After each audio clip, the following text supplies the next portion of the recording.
Sirni gadaa sirna dimokiraasii uummanni Oromoo ofiin kalaqee ittiin wal bulchaa jirudha. Waggoota kumaatama hedduu dura kalaqee ittiin wal bulchaa ture ta'uu isaa manguddootatu ragaa ba'a. Sirni gadaa sirna dimokiraasii kan isa jechisiisu keessaa tokko immoo aangoo karaa nagaan karaa gammachuun walitti dabarsuudha. Qophii keenya kana keessatti dhimma sirna gadaa irratti waan qopheeffanne isiniif dhiyeessina. Isinis hanga xumura qophii keenyaatti nu waliin akka turtan kabajaan isin gaafanna. Qopheessuun kan isiniif dhiyeessu ani Kaffaaloo Shifarraati. Sirni gadaa sirna dimokiraasii uumama hundaaf mirga guutuu kennu addunyaarrallee sirna kana kan gitu akka hin jirre qorattoota seenaa adda addaatu ragaa ba'a. Abbootiin gadaa fi haadholiin siinqees sirna gadaa uumama hunda ija tokkootiin ilaalu ta'uu isaa dubbatu. Sirni gadaa sirna dimokiraasiiti. Kabajaa qaba. Gadaan jaalala. Sirni gadaa sirna waliigala lubbu qabeeyyii hundaaf bu'aa gaarii kennu.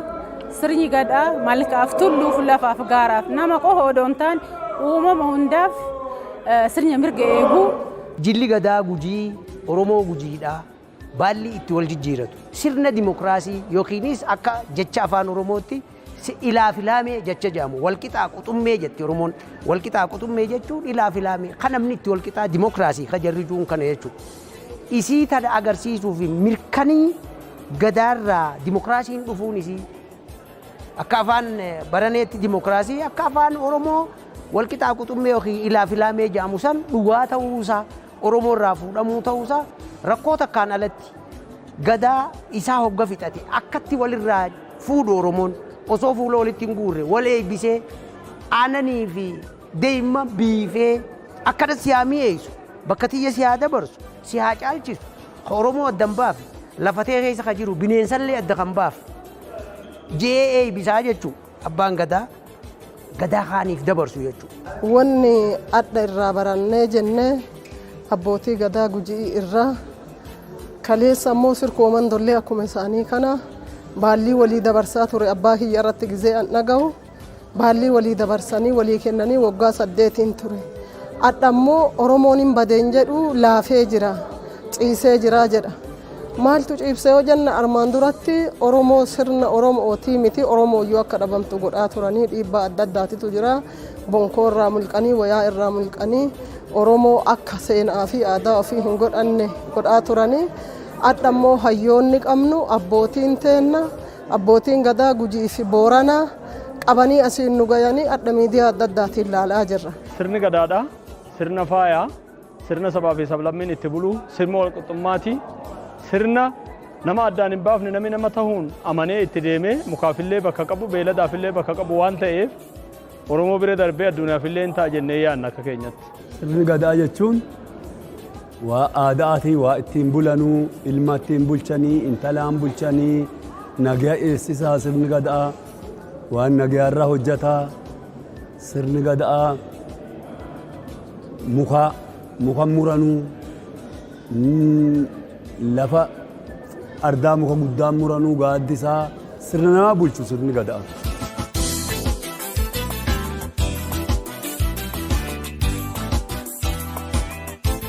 Tokkummaa fi jaalala keessatti Oromoon aadaa qaba. Xiqqaan akkaataa itti hangafa ofii kabaju beeka. Jaarsi akkaataa ijoollee itti guddisu beeka. Guddisuu fi waliin jiraachuu keessatti ollaa wajjin illee akka itti jiraatan beekanii ilma namaatiif bakka qaba. Namaaf bakka qabaatuutu waan hundaaf illee waan bu'aa buusu hojjeta. Tokkummaan keenya jiraachuu qaba yoo tokkummaan hin jirre haati ilma ofii barsiisuu hin dandeettu abbaan ilma ofii baasee galchuu hin danda'u yoo nageenyi jiraate namni baay'ee gala. Oromoon ammoo jalqabarraa waggaa 50 garboomaa turtee dhiitamaa turtee tummamaa turtee adda carraa argattee kana wal taatee ilaaf ilaameen waliin mari'attee maaltu nu hanqate maaltu nu dabe maaltu nu keessatti uumamaa jira maaltu bade maaltu harkaa nu fuudhutti deemaa jira jennee walii lallabsee tursinee bahuu dandeenya akka immoo dubartootaatitti ollaa qabna ateetee qabna yaa'a qabna. Aanaa ofii jirru keessatti godina ofii jirru keessatti wal ijaarree iyyeettiin takka yoo sa'a takka hin qabne dabaree qabdi Oromoon dabaree walii dabarsiti haati takka yoo deette haga isii gumaata gumaachanitti jabbii balbala isii afoo hin baasani.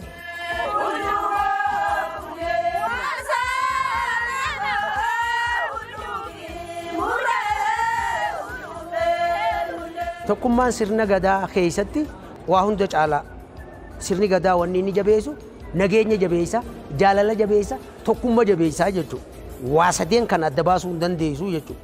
Nama tokkummaa qabuutu jaalala qaba. Nama nageenya qabuutu tokkummaa qaba. Kanaafuu waa sadeen tuni sirna gadaa keessatti olaanoo jechuudha. Kanaafuu tokkummaan waa sadeen tanarraa tokkummaan tokko waan ta'eef Oromoo bira kuteeti. Ma sirna gadaa namni qabu Oromoodhaa jenna. Sirna gadaa keessatti ilma maxxanfatta. Ilma maxxanfataan ilma dhukkee jira, ilma mixii jira, ilma haadaa jira. Ilma haadaa jechuun ka isaa du'uu deemu haadarraa murtee ilma godhattuu jechuudha. Ilma mixii jechuun kan osoon fedhinaati dhaltee darbitee mixii afaanii yaatu fuutee irraa hiixee guddifattee jechuudha. Ilma barcumaa ka guyyaa keessaa sitti galee ilma na godhadhu siin jee qoratee barcuma irra teessiftee aanan obaaftee ilma guddaa jechuudha. Nama bakka ga'e guyyaa keessaa ilma godhattuu jechuudha. Oromoon kana maxxanfatteeti tokkummaadhaaf if bira kuttee tokkummaan akka ishiin jabaattu ishii tadagootii jechuudha. Tokkummaa irratti waan gamaa gamana jennu waan takka waan irraa haftee hin qabdu jechuudha. Nama tokkummaa qabu jaalala qaba, nama nageenya qabu tokkummaa qaba. Xumura isiiti jechuu isiin tun. Oromoon tokko waa isa tokko godhu Oromoon yoo tokko ta'e malee waan tokkollee tolchee hin danda'u. Yoo tokko ta'e malee walii galee hin danda'u. Yoo tokko ta'e malee diinallee dhooggatee hin danda'u. Yoo tokko ta'e malee diina jilbiisisee hin danda'u. Waliin jilbiisisu. Oromoon sirrumatti akka tokko ta'u, akka Oromoon tokko ta'u, akka abbaa gadaallee dhiisee, akka gadoomaallee lakkisee, akka namoomaallee lakkisee, waaqa Oromoo dade, waaqa sodaatee, waaqa isa dade sodaatee ilmi Oromoo akka tokko ta'ee walii araaramuudhaan sadabate.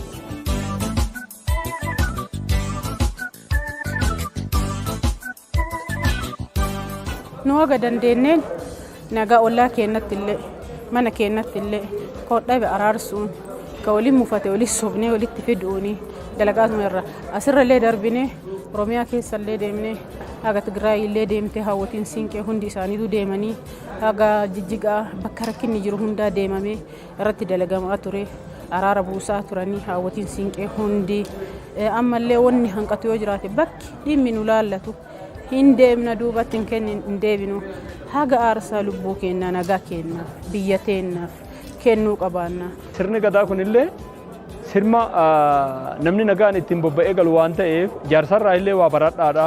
Oromoon duudhaa maalii ture kan jedhu baradhaadha. Haadholee siinqeerraa baradhaadha. Namaaf kabaja kennu baradhaadha. Nama sinii olii nama ta'uun nama sinii gadii nama ta'uun kabajaadha. Saala laalinaa dhalaa xiqqaa guddaa oduu hin jedhiin haala kanatti guddadhaa kan jedhu yeroo hundatti gorsa kennina dargaggooti. Dubartiin teenna yoo adeetee baaftu alallee bulu waraabona nyaatu araaraa baye waraanan barbaadu jetti. Maaliif uumamaanuu ji'a sagalitti finna baadhadhee garatti guddifadhee haa du'uu hin barbaadu. An ofii ufatti du'uu barbaada malee mucaayyoo kufeeyyuu mucaa kufan dandeenye haati du'a dandeettii jedha Oromoo yoo mammaaku. Maaliif hin barbaannu uumamaanuu laaftu hanfallaafiyyoo hanfalaan laafaan qabu haadhiyyoo jetti dubartiin teenna. Hanfallaafoo jechuun rabbiin biratti illee laaftu siinqeen tuni ta guyyaa fuudhaa heerumaati. Gaafa abbaa manaatii waddeessa muran haadha manaatii siinqee muranii durbi Oromoon qabattu dubartiin Oromoo guyyaa heerumaa guyyaa isii heerumsiisanii kabajaan baate kennaniif siinqee jechuudha. Siinqeenis mallattoo kabajaati. Waraana biraa hin qabdu dubartiin. Lafaan ani itti abbaa gadaa Harargee bahaa jechuudha. Namni gaa suutuma suutaan deema waan rakkoo Oromiyaa rakkisaa jirtu tanarraa xiqqishoo amma nuti bilisaa jechuudha. Akkuma Oromootii tan maaliif dhugaa itti himne nuti lolli hin barbaannu amata 42 lollee jennee warra silaa waa balleessuu barbaadu halaala firraa qabnee jechuudha. Ilmaan keenya yoo taatan taa yoo nu dhageessan taate taa dinnaan ammoo bakka lolli jiru deemaa barbaaddadha lola nu keessatti hin gootanii jennee bakka biraa waatu jijjiirame immoo haa guddattuu ati xiqqaatu bara lamaa sadillee taatu uumaa waasaama hin jirtu jechuudha. Ani akka aanaa kofaleetitti durateettuu waldaa siinqee dubartootaati. yoo diqqaate ganda torbarraa walitti ijaarannee ganda torbaati miti ganda torbaatama ta'utti deemna barsiisaa jirra waan ofii beeku kana waan abbaa kiyyarraa dhagaye waan haadha kiyyarraa dhagaye duraawwanni teenna yoo midhaan daakkattu waan jettutu jira yoo aanan raafattu waan jettu jira yoo bishaan bu'attu waan jettutu jira yoo walgeettillee waan walii dhaamtutu jira waan walii dabarsitutu jira hangafaamaan na'aan walii dabarsina nu ammoo amma barnoota gadaa jedhanii mana barumsaa keessatti illee jabaatee jira. Hayyuun amma nu qorattee barsiisaa artu kuni nullee bakka ofii jirrutti maatii keenya irraa aadaan teenna kalee maal qabdi safuun teenna maal qabdi oromoon maal qabdi duudhaan oromoo maali safuun oromoo maali jennee ijoollee teenna barsiisaa jirra ijoollee teenna bira lumne mana barnoota gadaa jedhamu kana irratti sirriitti gaafii gaafanne eenyutu barsiisaa jira. Barnoota gadaa jedhan kana sila ka gadaa beekutu barsiisaa jira moo kama qubee barate jennee adda baafannee bakka dubbiin jirtutti bakka yaani jirutti bakka iddiriititti wijjoo qabna buusaa qabna walii buumna walii gumaachina bakka rakkoon jirutti yoo manni tokko gubate oromoon walii hirpha hin hirphanii waan qaban fidanii waan isiin qabdu san fuudhanii fi fidanii walii hirphanii wal gargaaranii bifa kanaan walitti deebinee dubartii teennaa wal barsiisaa jirra maatii kennallee bakka jirutti maaliif misa bareeduma naa kenni ollaa irraa misa fudhaa misa ollaa irraa fudhaa bareeduma naa kenni jette jedhanii duri oromoo.